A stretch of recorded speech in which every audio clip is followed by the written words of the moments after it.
La plupart des systèmes vont évoluer avec le temps. Ils vont s'améliorer.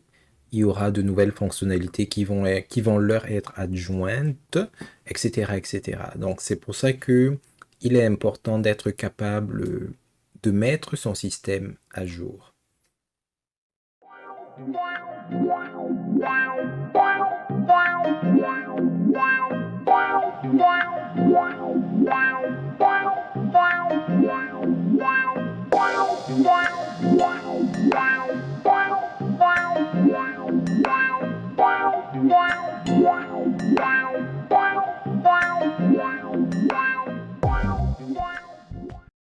Alors sur Linux, traditionnellement, la mise à jour des systèmes se fait par un ensemble de commandes.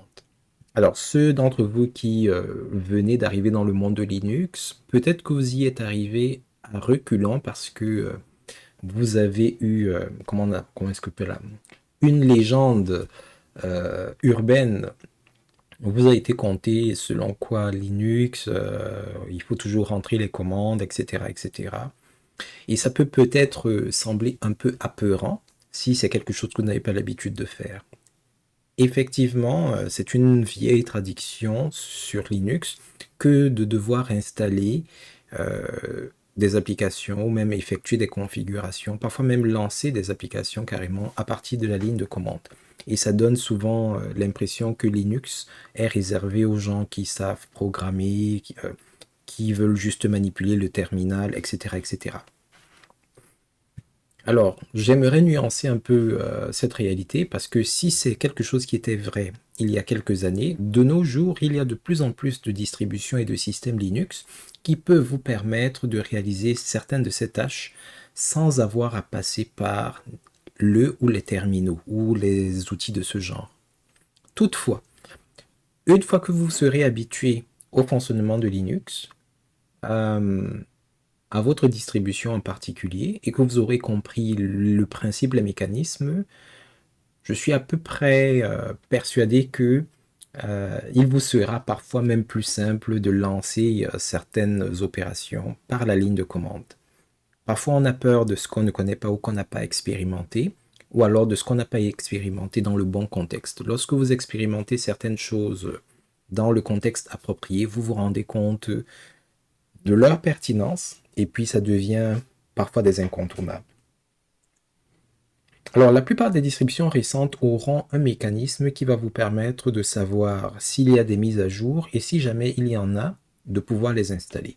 Dans le cas de Linux Mint, à partir de l'interface par défaut, je suis sur la version XFCE, nous avons ici, là, dans la barre des tâches, au niveau du centre de notification, un bouclier. Et ce bouclier, c'est le gestionnaire de mise à jour. En général, lorsqu'il va afficher une icône orange, comme celle-ci, ça veut dire qu'il y a des mises à jour de disponibles. Alors, il vous suffit de cliquer dessus, et lorsque vous allez cliquer dessus, le gestionnaire de mise à jour, il va s'afficher, et il va vous dire ce qui se passe. Alors, bienvenue dans le gestionnaire de mise à jour. Cet outil fournit à votre système d'exploitation des mises à jour de logiciels et de sécurité. Alors, une des particularités de la plupart des distributions Linux, je vous dirais, à moins que vous manipuliez un peu les paramètres, c'est que le maximum qu'elles vont faire, les distributions, c'est vous dire qu'il y a des mises à jour disponibles. Alors, elles ne vont pas installer les mises à jour, elles ne vont pas, la plupart d'entre elles en tout cas, vous interrompre au milieu de votre travail pour vous dire qu'elles vont installer la mise à jour dans 1 heure, ou alors décider de s'installer à 3 heures du matin ou peu importe. Non, non, en général, si vous faites rien, vous faites rien. Et puis bon, c'est tel. Ceci dit, vous pouvez paramétrer certains de ces outils pour qu'ils s'installent automatiquement ou à des heures précises. OK? Donc là, je vais faire OK. Et lorsque vous faites OK, bon là c'est probablement parce que c'est la première fois.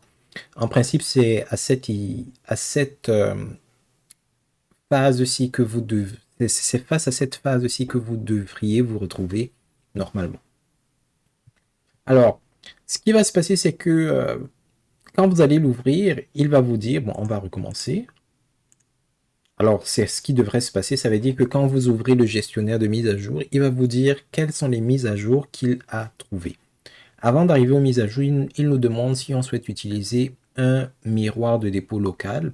Ça permet parfois d'avoir des téléchargements plus rapides.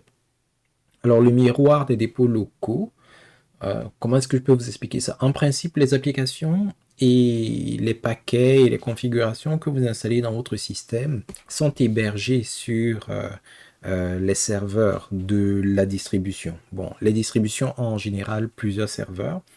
Alors, ça se peut que vous ayez un serveur près de chez vous, dans la même région, voire même dans la même ville. Mais parfois, même si vous avez un serveur à proximité de votre maison, ça peut, dans certains cas, rester quand même assez lourd.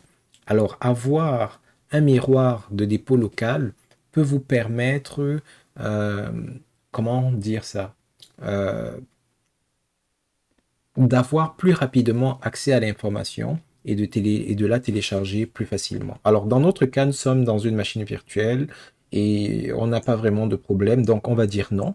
Mais si vous vous rendez compte que les mises à jour de système prennent parfois plus de temps ou sont parfois un peu longues, vous pourriez considérer mettre en place un dépôt local de miroir. Alors, avant toute chose, il nous dit qu'il y a une nouvelle version du gestionnaire de mise à jour qui est disponible. Il nous propose donc d'appliquer la mise à jour. Ce qu'on va faire, on va donc cliquer sur appliquer la mise à jour. Il va nous demander le mot de passe parce que c'est une opération qui, j'allais dire qui peut affecter, non, mais c'est une opération qui affecte le système. Il y a des choses qui vont être téléchargées et qui vont être conservées dans les dossiers système. Alors les dossiers système, c'est pas votre SOCA, hein. En fait votre SOCA, votre dossier personnel, non. C'est des dossiers comme BIN, ETC, qui encore, bref, parfois OPT, parfois même d'autres systèmes. Donc si les mauvaises choses, en fait pas forcément mauvaises, mais ces éléments qui sont téléchargés auront un impact sur le fonctionnement de votre système. Donc, il est important que vous en soyez conscient et que vous donniez votre bénédiction en mettant votre mot de passe. Parce que là, vous êtes comme l'administrateur. Alors là, on va rentrer le mot de passe. On va cliquer sur s'authentifier. Et là, vous attendez juste que le téléchargement se déroule. Alors, le téléchargement est en train de se dérouler. En général, ça se passe en 3-4 phases. Première phase, il vérifie la disponibilité du paquet. Deuxième phase, il télécharge le paquet si le paquet est disponible. Troisième phase, quand le paquet est disponible, après l'avoir téléchargé, il l'installe. Et parfois, après, il va le configurer avec les options, soit par défaut, soit il va même parfois vous faire apparaître une boîte de dialogue pour que vous spécifiez les paramètres particuliers. Pour vous éviter tout le tralala, en général, les informations sont masquées, mais si vous voulez voir exactement ce qui se passe, vous pouvez cliquer sur cette flèche. Et là, vous pouvez voir exactement ce qui se passe, les numéros des versions, étape par étape, comment est-ce que le processus d'installation est en train de se dérouler. Et je vous dirais que si vous êtes niveau intermédiaire, bon, les niveaux avancés le font certainement, ce serait intéressant de regarder parce que parfois pendant les installations, il peut y avoir des messages d'erreur, des avertissements, ce genre de choses. Certains messages d'erreur ou certains avertissements ne sont pas critiques en ce sens que l'application va quand même fonctionner, peut-être 90% de l'application va fonctionner. Mais savoir que quelque chose ne s'est pas passé correctement est toujours important parce qu'il se peut que le 1 ou 2% de fonctionnalité qui n'est pas optimal, ce soit ce que vous cherchiez à atteindre en installant l'application. Donc, ce sera toujours bon à savoir. Très bien. Donc, maintenant que l'application s'est installée, a été mise à jour, elle peut donc mieux faire son travail. Je tiens à préciser que dans votre cas, il se peut que le gestionnaire de mise à jour n'ait pas lui-même besoin de mise à jour. Donc probablement ce qui va se passer, c'est que vous allez tomber directement sur une fenêtre comme celle-ci. Petite parenthèse, Le gestionnaire de mise à jour qui a besoin de mise à jour, c'est un peu comme la machine à laver qui a besoin d'être lavée à un moment donné. Ok? Si vous voulez que elle continue à faire un travail efficace, ce serait bien que de temps à autre, elle reçoive un peu d'amour également. Alors, comment est-ce qu'il faudrait interpréter cette fenêtre? Cette fenêtre va juste recenser. N'oubliez pas, c'est un gestionnaire de mise à jour. Le système ne va pas essayer d'installer des choses dont vous n'avez pas besoin. En général, ce qui va se passer, c'est que vous avez déjà sur votre système un certain nombre d'applications ou de services. Et ces applications ou services ont été améliorés. Il y a de nouvelles versions, de nouvelles mises à jour de ces applications qui sont en ligne. Alors, ce que le gestionnaire de mise à jour vous permet de faire, c'est premièrement d'identifier quelles sont les applications qui sont dans votre système et qui ont des mises à jour, et deuxièmement, de voir les particularités de ces mises à jour. Alors, j'ai une application qui s'appelle Account Service, et la nouvelle version, la voici ici, la 0.6.55, blablabla, blablabla, etc. Si vous êtes sur un système vraiment critique, avoir ces numéros de version peut être pertinent parce que vous pouvez toujours aller sur les sites officiels, voir en quoi consistent les mises à jour. Parce que dites-vous bien que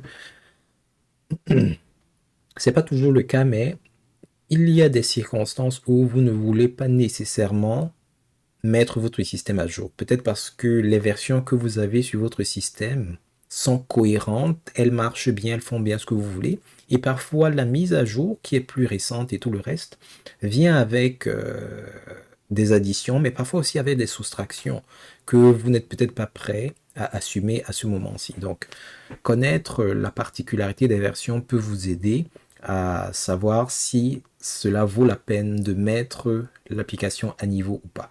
Et comme vous pouvez le constater, ici, vous avez une case à cocher qui peut vous permettre de dire que, bon, ben oui, cette mise à niveau-ci, je la veux, ou cette mise à niveau, je ne la veux pas pour le moment. OK?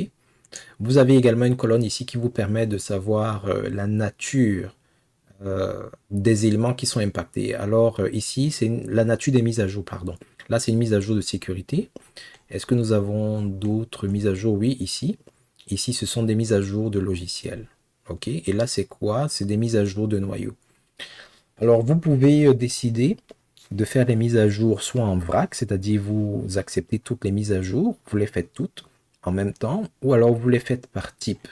Peut-être les mises à jour de noyaux d'abord, ensuite les mises à jour de sécurité, ensuite les mises à jour de logiciels, ou bref, vous pouvez choisir. Je dirais tout simplement que les mises à jour de noyaux sont parfois pas les plus critiques en tant que telles, mais disons, c'est elles qui impactent le cœur le plus profond de votre système, parce que le noyau, c'est un peu comme le cœur de votre système. Les mises à jour de sécurité, moi je vous dirais, si vous les voyez, la plupart du temps, il faut les appliquer immédiatement. Bien que Linux, les systèmes Linux en général bénéficient d'un meilleur niveau de sécurité que la plupart des autres systèmes. Mais hey, la sécurité, faudrait pas blaguer avec. Et les mises à jour logicielles, vous les faites quand vous êtes prêt, tout simplement, ok. Mais je voudrais dire que s'il fallait grader, s'il fallait hiérarchiser ces mises à jour, je vous dirais que les plus critiques sont celles de noyau, ensuite celles de sécurité, et puis enfin celles de les logiciels. Mais après, vous faites comme vous voulez. Alors, lorsque vous êtes prêt, lorsque vous avez revu l'ensemble des mises à jour, que vous avez activé ou désactivé celles qui en valent la peine ou pas, il vous suffira par la suite de cliquer sur installer les mises à jour. Alors, comme je voudrais vous montrer deux manières d'installer les mises à jour, ce que je vais donc faire, c'est que euh, alors ici, on ne peut pas tout désélectionner. Voyons donc. Donc ici, les mises à jour de sécurité, bon, je le fais pour m'amuser, hein. Je vais toutes les désactiver.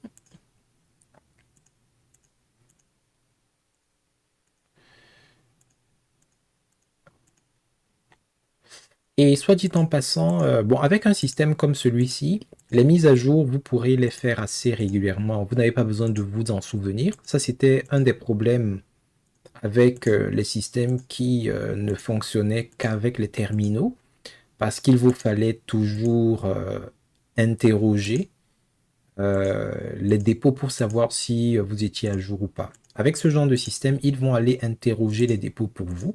Et lorsqu'il y a des mises à jour, l'icône va se mettre en orange, comme on en a déjà discuté. OK? Alors, ce que je vais faire, c'est que je ne vais installer que les mises à jour des applications. Oh, en fait, j'aurais dû faire le contraire. Bon, donnez-moi quelques secondes, hein. Je vais faire le contraire. Très bien. Donc, ce qui s'est passé, c'est que j'ai donc inversé la sélection et je n'ai laissé que les mises à jour de sécurité et les mises à jour de noyau activées. Les mises à jour d'application, je les ai désactivées. Très bien. Donc, lorsque vous êtes prêt, que vous avez donc déterminé quelles vont être les entrées que vous allez mettre à jour, il vous suffira de cliquer sur l'icône ou le bouton, ça dépend de comment est-ce que vous considérez cela, installer les mises à jour. Très bien. Alors, en plus, il y a ce qu'on appelle le phénomène qu'on appelle les dépendances dans Linux. Les dépendances, c'est un peu comme des prérequis, si vous voulez. Pour pouvoir installer certaines applications, vous avez besoin que parfois que d'autres applications soient installées, même si vous ne les avez pas directement ciblées. C'est un peu ce qui se passe ici. Alors, il y a un certain nombre d'applications qu'on lui a demandé de mettre à jour, mais il nous indique en gros que pour que ces mises à jour-ci soient possibles, il faudrait qu'en plus, ces autres paquets-ci soient installés. Et soit dit en passant, on parle plus de paquets lorsqu'on est sur Linux. Ce ne sont pas des applications en tant que telles, on les appelle des paquets. Vous pourrez toujours regarder notre cours sur la conquête de Linux, nous en parlons un peu plus.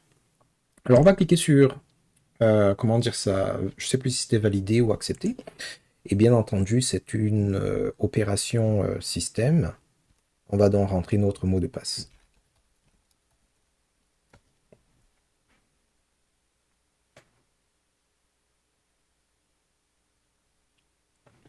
Alors, le principe est similaire à tout à l'heure. On vérifie que les paquets sont là. Quand je dis on, c'est en fait le système.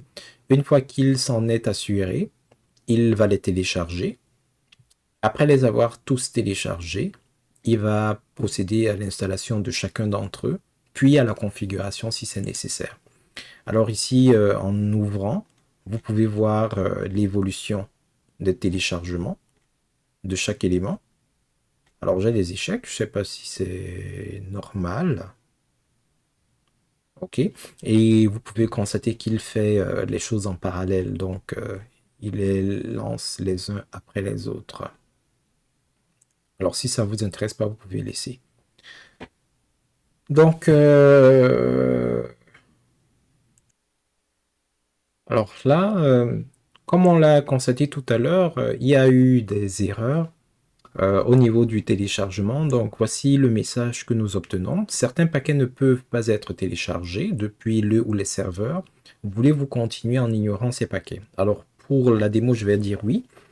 Et vous voyez que là, on ne sait pas à ce moment-ci quels sont ces paquets. C'est pour ça que parfois, pendant l'installation, surtout s'il y a de nombreux paquets ou si ça prend du temps, ça peut être intéressant de voir le détail du déroulement afin d'être au courant de ce qui marche, ce qui ne marche pas bien. Alors, je ne sais pas quels sont les paquets ni quelles sont les raisons pour lesquelles ils ne sont pas disponibles, mais parmi les causes possibles, il faut savoir que les paquets et les informations des paquets sont en général sur des serveurs qui sont sur Internet. Et il arrive que certains serveurs soient fermés, indisponibles, saturés, etc. Bon, quand je dis saturé, ça veut dire que peut-être il y a une nouvelle mise à jour et plusieurs personnes sont en train de télécharger cette mise à jour ou cette nouvelle application. Les serveurs ont, comment dire ça, une masse critique, un volume de connexions qui sont capables de supporter. Donc, si on atteint cette limite, ça se peut que ce ne soit pas disponible pendant un moment. Donc, parfois, en revenant juste le lendemain ou quelques jours plus tard, vous êtes capable de réaliser le téléchargement. Un autre problème qui peut survenir avec Linux, c'est si, euh, par exemple, vous n'êtes plus dans la bonne branche. Par exemple, vous avez une distribution qui date de 2018, c'est un exemple que je prends, et vous êtes en 2021. Alors ça se peut que si vous faites certaines mises à jour, dans certains cas, que certaines des ressources qui étaient disponibles en 2018 ne soient plus disponibles en 2021 parce que les serveurs sur lesquels ils étaient hébergés ont été nettoyés, reconfigurés ou peu importe. Donc c'est des petites choses qui peuvent arriver. Et pour éviter que ça arrive, l'idéal serait que vous fassiez vos mises à jour le plus régulièrement possible. Une des particularités de Linux, c'est que ce sont des communautés extrêmement dynamiques. Alors les mises à jour sont disponibles assez régulièrement, genre si je dis chaque semaine, j'exagère, c'est parfois presque chaque jour, à tel point qu'il y a ce qu'ils appellent les nightly builds, c'est-à-dire que c'est des mises à jour nocturnes. Chaque nuit, il y a une mise à jour, pratiquement. Alors bon, bref, ça c'était une grosse parenthèse. Nous allons donc dire oui, on va ignorer pour le moment. Donc les applications qui ont déjà été installées, ont été téléchargées, pardon, vont être installées, puis configurées. Alors pendant que ça fait ce travail, est-ce que...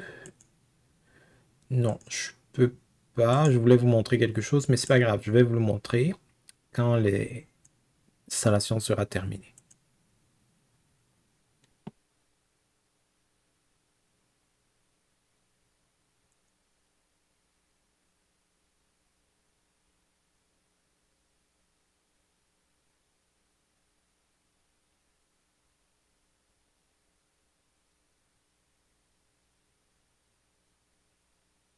Alors l'une des particularités, ou alors l'une des réalités auxquelles vous ferez face, c'est que lorsqu'il y a beaucoup de paquets à installer, ça risque d'être vraiment très long. En fait, très long, ça dépend. Je vous dirais que le plus difficile ou le plus complexe, c'est le téléchargement des ressources. Si vous restez longtemps sans mettre à jour votre système, ça peut parfois atteindre des gigaoctets. Euh, mais l'installation sera aussi rapide que le permet la puissance de votre poste de travail.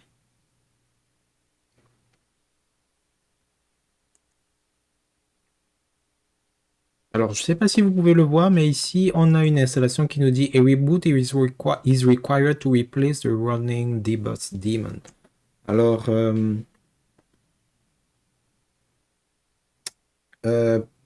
c'est comme toute chose, hein, certaines mises à jour, pour qu'elles soient pleinement fonctionnelles, vont nécessiter que le système soit redémarré. Alors, je pense que j'avais vu ou lu quelque part que les systèmes Linux n'ont pas besoin d'être redémarrés pour les mises à jour.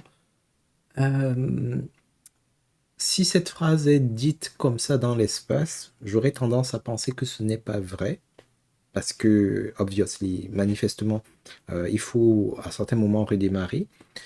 Ceci dit, ce n'est probablement pas aussi nécessaire que ça l'est dans d'autres systèmes, ok?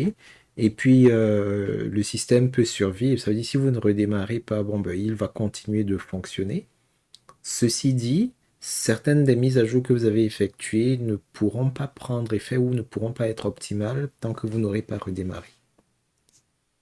Alors, ce ne sont pas toutes les mises à jour qui vont nécessiter d'être démarrées, mais il y en a définitivement quelques-unes qui vont l'exiger.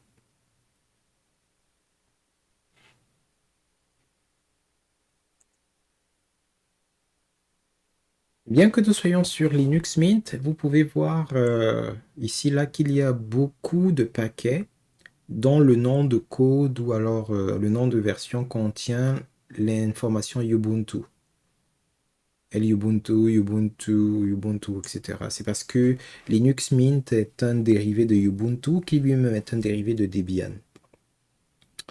Alors, euh, alors il y a tout un débat sur Debian, Arch, Fedora, tout ça, qui est le meilleur, qui est le pire. Moi, je dirais tout simplement que ce sont des distributions et des philosophies de Linux qui sont appliqués de manière différente. Ce sont des écosystèmes différents. Chacun d'entre eux a ses forces et ses faiblesses.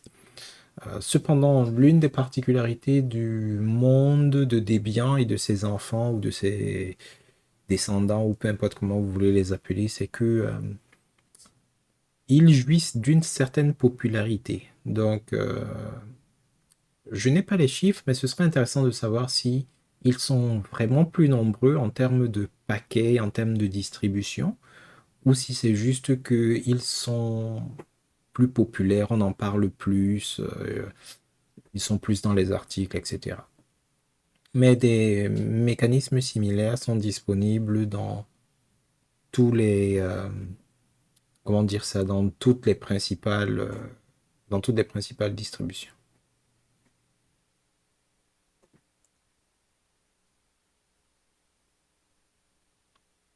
Nous voici rendus à l'installation du noyau, dépaquetage des Linux headers. C'est l'une des opérations qui prend souvent comparativement le plus de temps.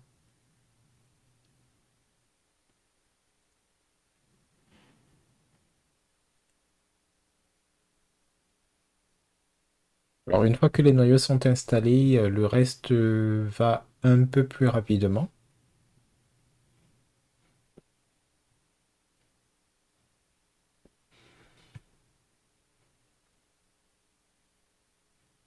Donc l'installation est pratiquement terminée.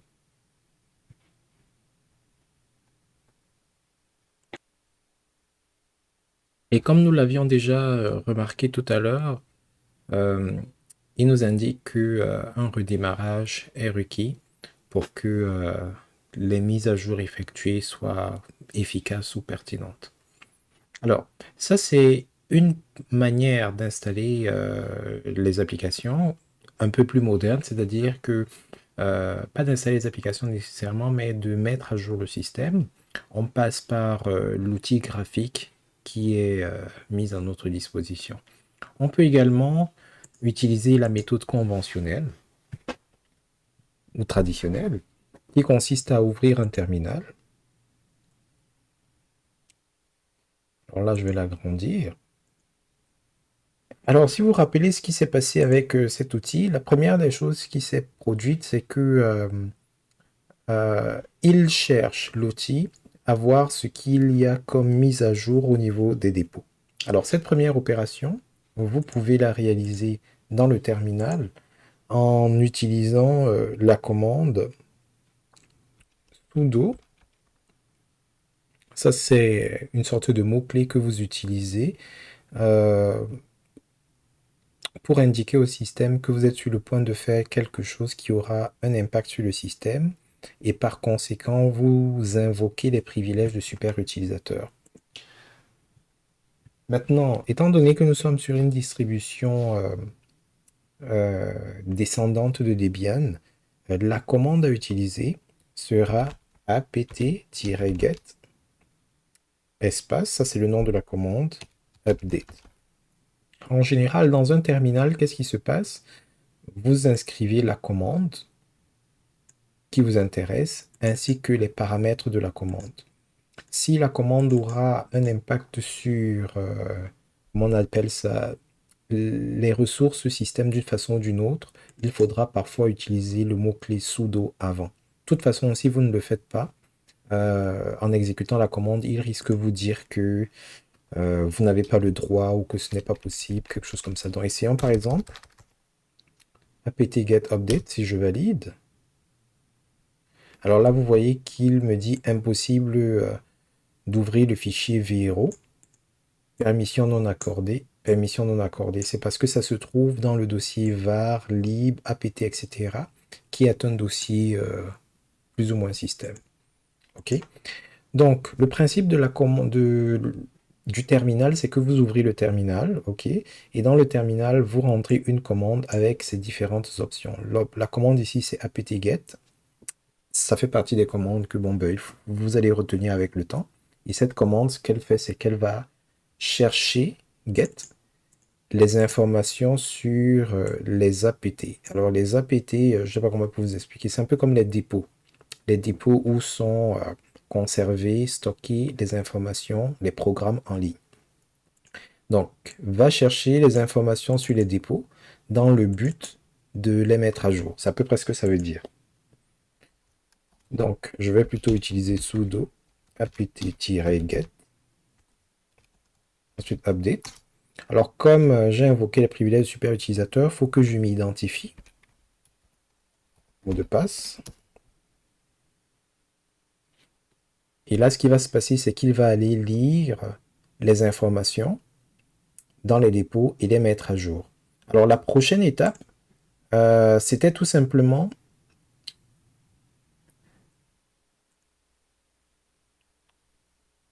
de lister les applications qui sont existantes et qui ont des mises à jour afin de pouvoir les activer. Soit dit en passant, dans le menu Vue, au niveau de colonnes visibles, vous pouvez, comment dire ça, activer d'autres colonnes. Par exemple, ancienne version, ça vous permet de savoir quelle est la différence entre la version actuelle et celle qui va être installée. Par exemple, pour apport ici, la version actuelle, c'est la Ubuntu 27 et la nouvelle version, c'est la Ubuntu 27.18.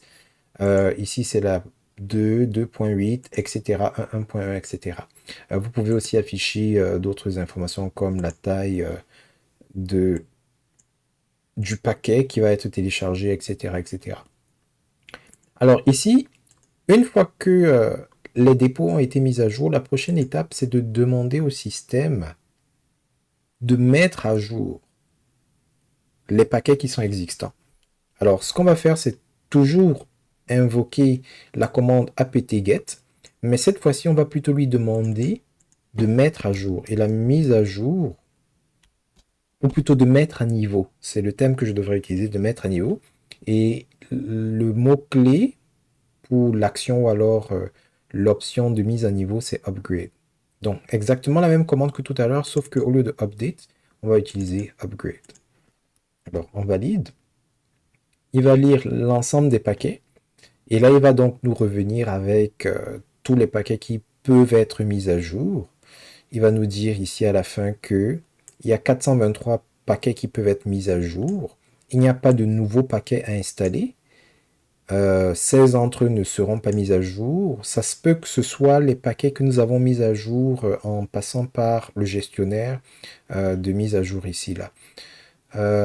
Ça va nécessiter 543 mégaoctets dans les archives. Et après le déploiement de tout, 121 mégas vont être utilisés. Très bien. Alors, si vous êtes d'accord avec cette mise à jour, bon, ici, il a tout listé, hein, donc les éléments sont les uns à la suite des autres, mais on peut également voir le nom des versions, Enchant 2, Girl, j'ai tout l'impression que c'est Girl, Girl, Flatpak, etc. Bref, vous avez les versions. Donc, de la même façon qu'ici, vous avez la possibilité d'aller vous renseigner sur la version pour savoir s'il y a des choses que ça ajoute ou que ça enlève ou peu importe. Alors si vous êtes d'accord avec les mises à jour qu'il va faire, vous répondez oui ou non. Alors on va répondre oui, oh, et on appuie sur Entrée. Et là il va donc aller vérifier une nouvelle fois que les paquets sont disponibles. S'ils sont disponibles, entamer le téléchargement. Ça va prendre plus ou moins de temps suivant la taille des paquets, la connexion Internet, la puissance de votre poste de travail. Et après avoir installé, téléchargé les paquets, il va les installer. Après les avoir installés, dans certains cas, il va les configurer. Et ce n'est qu'après tout ça que votre système sera prêt. Je vous recommanderais, quand c'est terminé, de quand même redémarrer votre poste de travail. Ça ne vous fera en principe pas de mal. Mais Linux est un système très stable. Donc même si vous ne redémarrez pas immédiatement, ce sera correct, tant et aussi longtemps que vous n'avez pas besoin peut-être des versions mises à jour pour certains de vos travaux. Certaines versions vont fonctionner directement après avoir été installées sans redémarrage. Mais si vous ne savez pas si tel sera le cas ou pas, prenez la peine de redémarrer.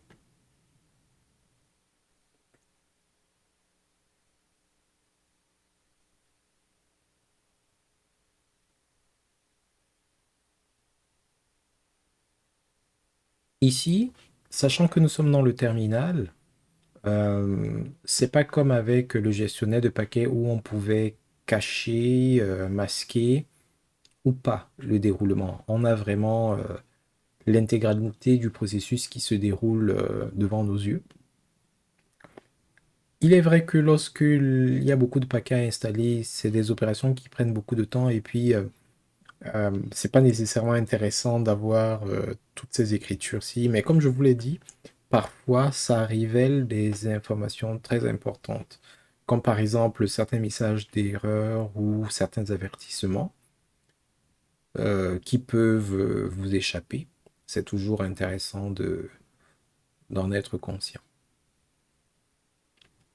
Alors, si vous venez d'arriver dans le monde de Linux, ça se peut que vous voyez ceci comme du chinois spatial, ou je sais même pas, encore que le chinois s'apprend plutôt bien de nos jours, mais comme une langue venue, je sais pas trop d'où là. Euh, mais ne vous laissez pas impressionner par toutes ces choses qui défilent, c'est juste de l'information. Euh, Avec l'habitude, vous allez probablement vous rendre compte que c'est parfois plus simple de passer par la ligne de commande. Bon, je suis peut-être un peu biaisé parce que je viens d'un background de développeur, programmeur, donc le terminal et tout ça, j'ai souvent eu à l'utiliser avant même d'arriver sur Linux. Il n'en demeure pas moins que le terminal vous offrira parfois des options ou des alternatives que les interfaces graphiques, malgré toute leur bonne volonté, ne mettent pas nécessairement à votre disposition. Donc, même si vous n'avez pas l'intention de vous en servir, c'est toujours bien de comprendre un peu les principes qu'il y a derrière afin de vous familiariser plus facilement. Alors, les commandes que nous avons utilisées, apt et get, elles sont propres à Debian et ses descendants. Si vous êtes sur Fedora, vous aurez une autre série de commandes. Si vous êtes sur Arc, vous aurez une autre série de commandes. Donc, il faudrait vous rapprocher des documentations officielles de vos distributions principales afin de savoir quelle est la syntaxe et la nomenclature des éléments à utiliser.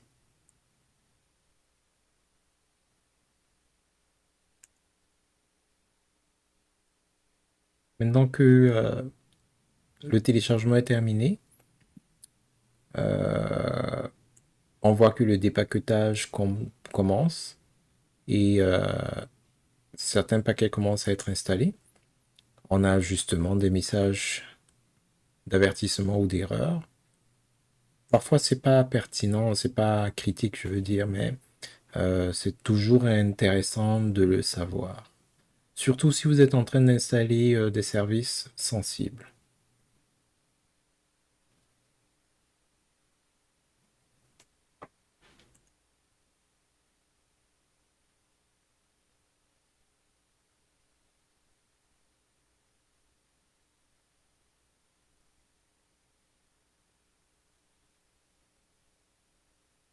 Un des seuls inconvénients de cette méthode par rapport à la version graphique, c'est que, au moins dans la version graphique, pendant que l'installation est en train de se dérouler, on a un compte rendu sur le niveau où on se trouve. C'est-à-dire, on sait qu'on est à 2%, 3%, même si certains pourcentages prennent plus de place ou de temps que d'autres.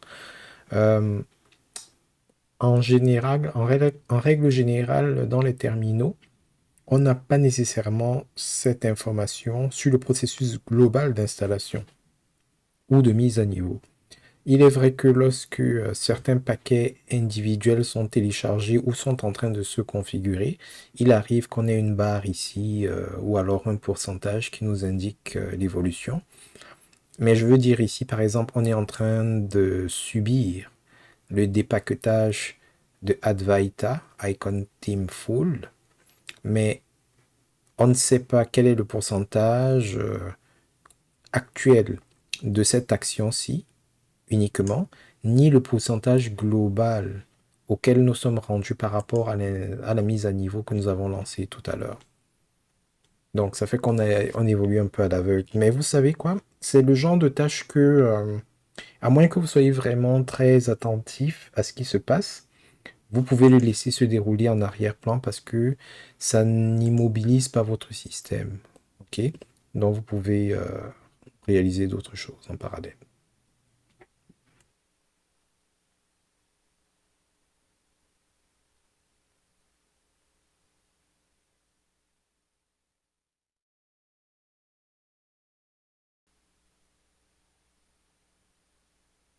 Maintenant que l'installation et le déploiement est terminé, on peut fermer notre terminal et on peut redémarrer.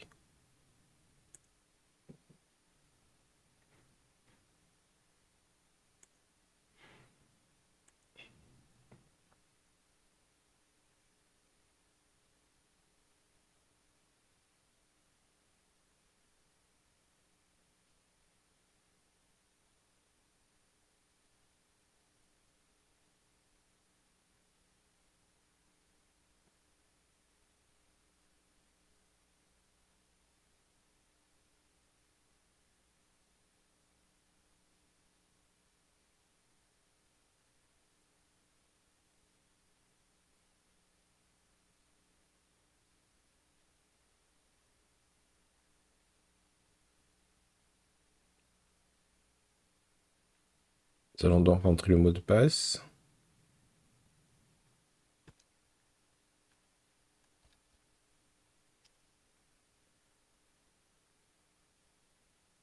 Voilà.